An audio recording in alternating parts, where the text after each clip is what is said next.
The views, thoughts, and opinions expressed in this episode are that of the guest and host and do not necessarily reflect the values of sponsors or other associated organizations.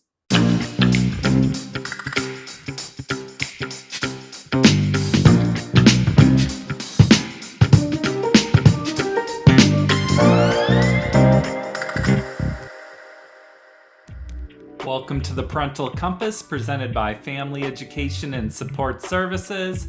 I am your host, Bobby Williams.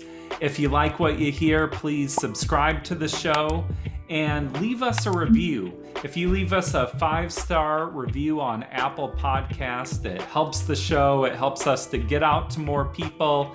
It means a lot to us. Recently, we did an episode on healthy technology use, and it got me thinking about the idea of cyberbullying. When you're young, being bullied can be so hard. It can be all-consuming. It's all you think about. Now imagine that the bully can reach you at any time through your phone and can embarrass you in some kind of major public way on social media. Horrifying. What can you as a parent do? Well, high-profile guest here to tell us, Marc Groman. Marc is a cybersecurity lawyer and consultant and has been for the past 21 years. He was also the senior privacy advisor to President Barack Obama. Thrilled for this one. Let's check it out. I think one of the worst things about bullying is the waiting for something to happen. And in my day, at least you'd just be waiting during the school day, but now it could be like midnight, something happens to you. That's exactly right. And so it could be at any time, and it could be at any moment while you're engaging online. And traditionally, it is taking place in social media, which shouldn't surprise you, because that's where teens and tweens are today. And so you're trying to interact with your friends or others or your girlfriend, and all of a sudden, right, you're being bombarded with vicious or harassing or embarrassing posts or messages that are intended to hurt you. Yeah, people seem to get so Twitter fingers online. Like they'll say things they would never say to your face, but they'll just say whatever. What's the psychology behind that? Just because someone's not right in front of you, you feel more comfortable, or? That's exactly right. People have a false sense of anonymity when they're online, and they're also not looking at you face to face, and they're not seeing the reaction from their behavior. And so for a lot of people, that sort of feeling that you are protected or hidden behind this computer screen, somehow they check their common sense and their behavior at the screen, and they say things that they would never ever say if they were in person and looking at you. And so the comments, the posts, they're more vicious, they're less thoughtful, and that really also can exacerbate it and makes it that much more damaging. Well, I think if someone was like doing this to me today, like Bobby the adult, it'd just be like, well, you're blocked. And that's that. What's stopping kids from just blocking people that are harassing them? I think that is a critical question for us to explore, because a lot of times adults don't understand that. And I've experienced this with kids where the bullying was taking place on one platform. So just as an example, let's say Facebook, because so many adults are familiar with Facebook. Well, you might say to somebody, well, if it's one person on Facebook who's bullying you, why don't you unfriend them? Or block them, don't follow them, or get and eliminate their posts, or even get off the platform and maybe you'll feel better. But for a teenager, it simply isn't that simple. They are thinking about it as part of their world. It's important to them. They don't want to look like a coward online. And so often they'll take it and they'll stay there, and they won't take what we believe is a common sense action of unfriending someone.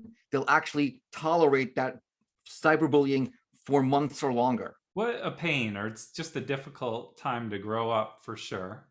There's no question that this digital world that we've created, including this world of social media, right, of Instagram, of TikTok, YouTube, Twitch, Snapchat, it has certainly complicated adolescence and brought a whole new range of challenges to growing up. Well, how can you prepare a child for that then? Do you just sit them down and be like, here's some of the things that could happen, here's how you should respond, or what do you even say? Well, my answer to that would differ depending on the age of the child we're talking about. And I think that would make sense because you have to tailor your message for the particular child you're interacting with. Hopefully, what parents are doing, and if you're not, you should be doing, is starting that conversation when you hand a child their very first device or iPhone. And hopefully, maybe that's 12 or 13, and explaining to the child exactly what this device is. We call it a phone or an iPhone, which frankly is absurd because I don't know a single kid who uses the phone on this device, right? It's kind of like handing a kid an automobile and the keys and calling it a tricycle, right? We're handing the kid a mobile computer with extraordinary computing power and access to millions of apps and the whole digital world. And that requires sitting them down and talking about how to use this device responsibly. What are the limits that are acceptable in your home or elsewhere? And understanding the technology. So if it's an iPhone and it turns out like 90% of kids today are getting iPhones, which I find amazing, but they are. So mom and dad, or dad and dad, whatever it might be, grandma, show your child how to use it. Show them the privacy settings, the security settings. And you, if depending on the age of the child, can set limits, right? With screen apps or other kinds of parental controls and say, well, at this age, this is going off at 9 o'clock, or you can only have 2 hours of social media or 1 hour. You can do that with a gaming platform. So it's about having that conversation initially and then an ongoing conversation as they grow up. Like just setting boundaries, that seems like a huge thing. Or a lot of this could be solved with you get your hour and a half of social media. I think it's interesting how you have this ability, all this cybersecurity knowledge, and it's almost like having a superpower in a way. Like you can do so much with it. Do you ever just have the urge to like hack into your child's phone and read everything they're saying? Or how do you manage like boundaries with keeping an eye on Right. things, but not just like reading through all their text or something? Right. So first, let me say that managing this cyber world with our children is incredibly difficult. And although I would be an expert, it is incredibly difficult for me as well.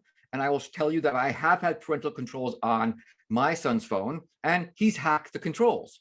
Hmm. So, it can be really difficult. The issue you tee up is how do we handle privacy or a right to privacy for our kids? Recognizing that there's going to be a battle and it will evolve over time, and we can put controls on a phone and our kids will evade them. My view, again, this changes with age. So when I had a younger child, right, there was no right to privacy. If you were going to be on a social media or have this device, I had the right at any time to monitor. And as they were growing up, I did. As they entered the tweens, and particularly now my son is in high school, right? If I observed them being responsible generally, then we would loosen up. But by the same token, as I got older, they had access to more and more social media, right? More apps, more potentially harmful content. And so it's not about dad being hands off, but it's taking a very specific approach. You certainly can put apps on a phone that will allow you to see every text, every post, every communication. I have never done that. But there may be a legitimate reason or a good reason for a parent to do that in some cases. There are other settings you have that I do use on, say, an iPhone that show me how many hours a day is my son online. And when it exceeds something absurd, I'll check in. And I'll also say that my view and what I've told my son is, this is not your phone or mobile computer, right? I have given it to you. I have bought it for you, and I want you to use it and have all the benefits. I can also take it away, and I won't hesitate. Lots of parents somehow feel they can't do that. That's nonsense, right? I am paying for the phone service, I am paying for the Wi-Fi, I am paying for the internet, and I bought the phone. And so it is yours to use and use responsibly, but if you don't, there can be consequences. And then to the privacy issue, I will say, I've also said to my son that I will have the password always. You may not change it. I will have the passwords and I will not use them except in what I would consider to be, I wouldn't go far as saying emergency, but circumstances that would require me to take a look at something in particular. Because let's face it, I can't look at 10,000 texts a week and I don't want to. No. They're ridiculous and they're stupid and mostly it's emojis. But when there is an indication that either my son or some other child or his friend is potentially in a place of harm or there's something potentially problematic going on, then I have the right, and I have in limited circumstances gone to look at certain content or texts or social media applications to try and get a handle on what's taking place. But Yeah. it's not general. I use it when it's warranted, and it's also kid dependent. Yeah, it's different for different kids, different ages, different circumstances. Um, I imagine it's probably led to some battles over the year, huh? Oh, you know, I used to joke that when I worked in the White House and on technology, and I would have arguments and debates on policy with, I mean, up to including the FBI director or the secretary of DHS, and we'd be fighting over technology. And then I would go home for dinner. And then at the time, it was my 11-year-old, and I'm still fighting about technology, and it's worse at home, right? Because my son and I are having a battle about gaming and what are the appropriate games and the new console and talking with strangers. And is that appropriate? And being on Discord. And so that battle continued. And I think every parent will tell you it's a part of life now. And in so many ways, the fights at the White House were easier because no one in the White House ever said to me, but Mark, that's not fair. Everybody else has a phone, right? Mhm. But I'm grappling with that as a dad. We all are. And we need to set limits and we need to stick to it. And, make sure our values stick with our kids and that they don't check their common sense when they pick up the device. Yeah. Well, another thing is for young people, the fear of embarrassment. And everyone talks about going viral, and you could go viral for doing some kind of cool dance or something. But then there's also the fear of like, what if something bad comes out about me and then everyone in my school knows and people I don't even know? And that sounds horrifying. And that is the world that kids today live in. And they're slowly starting to embrace it and to learn how to navigate it. But that is a difficult place to be. So it ranges from everything from what could be called revenge porn. So I know that all parents don't like to hear this, but the fact is a very large percentage of teenagers and adolescents are sexting today. So sending naked or nude photos to their boyfriends, girlfriends, or others. But then what happens when there's a breakup or if there's a bad breakup? The fact is most boys actually are not deleting these naked pictures of exes. I don't know. Who And would have so thought? Who would have who thought would have that? thought? Yeah. And so there are times when these get circulated or shared in ways that were not contemplated and where there's not consent. Those are things that kids really need to think about with their actions online. What I say to my own son when we talk about the online world is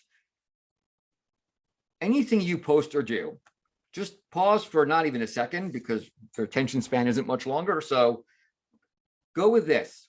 If it's going online, it will be public and it will be permanent. So the first one about public is, so when we think about friend groups or how many contacts or friends do we have on our social media pages, adults will have a few hundred, up to 1,000, something reasonable. Maybe you're a celebrity in a different category. But I've seen teenagers like 15-year-olds with 4,000 Instagram friends or contacts. Mhm. There's no way they know these people. And yet they view them as their friend network. And they'll say, well, my Instagram account is private. It's not open to the public. Well, those 4,000 people, right? Someone may copy it or resend it or share it or, right, do a screenshot of it. So you have to assume it will be public and permanent, because delete online does not mean what you think it does. And deleting something on a social media platform does not mean it's gone forever. It doesn't mean it's been deleted on the servers. It doesn't mean it's off your device. It doesn't mean someone else hasn't already copied it or shared it or distributed it. So if you don't want it to be public and you don't want it to be permanent, don't put it online. Yeah, it's tough though, because young people haven't developed the part of their brain that is like thinking ahead in a big way. And you don't think as a 15-year-old, like, oh, if I post something ridiculous in 10 years, I'm going to look like an idiot. Or it's That's just, exactly right. So adolescents haven't developed the frontal lobe, which is where you have your judgment. And so they aren't able to think about what are the consequences beyond 1 minute from now, right? It's going to be about that instant gratification. And this is one of the things I really hate about social media and how it takes advantage of and exploits kids, because it's not just that you want the instant gratification, but social media will drive you to post things you really wouldn't want to in order to get likes or order to get views or order to get positive feedback, right? And we see this all the time with, say, for example, teenage girls will post a photo. First, it's in a shirt, then they post something in a tighter shirt and they get more likes. Then it's a bikini top, they get more likes. And so the messages they're getting is, well, if I keep doing this, I get more likes, more positive feedback, the dopamine effect. And so they're not thinking about the longer term consequences of what this might mean. They can't, and parents need to understand that they really can't. And so that's why talking to them, educating them is so important. yeah. Are there other ways we can help with cyberbullying and help support our youth that we haven't talked about?